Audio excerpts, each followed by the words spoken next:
নমস্কার। কবি মাইকেল মধুসূদন দত্তের কপোতাক্ষ।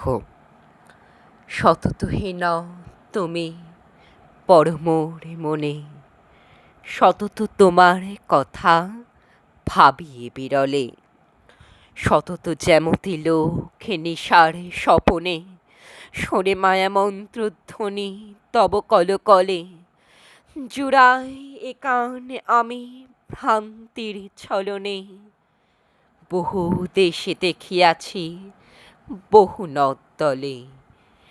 কিন্তু স্নেহের তৃষ্ণা মিটে কার জলে? দগ্ধ স্রোত রূপে তুমি জন্মভূমি স্তনে, আরে কিহে হবে দেখা যতদিন যাবে। প্রজা রূপেরা ছিল সাগরে দিতে, বাড়ি রূপে করো তুমি এ মিনতি গাবে। পঙ্গছেজনের কানে শখে শাখারিতে, নাম তারে প্রবাসে মজি প্রেম ভাবে। লইয়েছে তব নাম বঙ্গের সঙ্গীতে। নমস্কার।